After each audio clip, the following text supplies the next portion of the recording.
biglaan lamang at totoo nga ba ang mga paratang?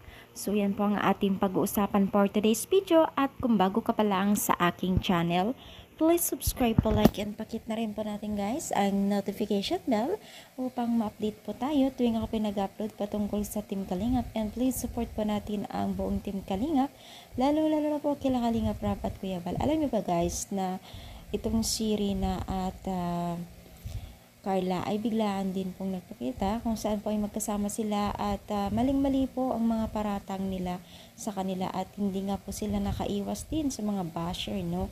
So patuloy po ang pambabas po sa kanila. Ultimo itong si Rina na walang kamalay-malay sa pangyayari. Naibash pa, my goodness, no? So naisunod itong si Carla na wala rin alam kung anong dahilan kung bakit binabash nila.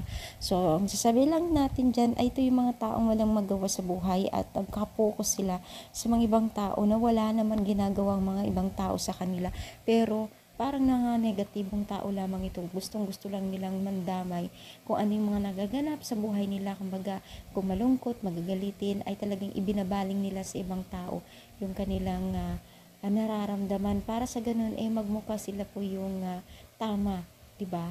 At yung taong sinisiraan, sinasabihan ng hindi maganda ay yung ang mali, ay yun ang kanilang pananaw sa buhay, which is di yan maganda sa kanila. Pero bagamat po kahit hindi magandang dising nagsasabi nila sa dalawang beneficiaries ito, ay patuloy pa rin ang buhay at napakaganda nila. As you can see naman, ang gaganda po ng mga beneficiaries po ng Team Kalingap at the best po yan. Ito si Rina at si Carla. Anong masasabi dito sa ating paksa for today's video? I-comment down, pa-like po ang ating video. Thank you so much guys. More power and God bless po guys.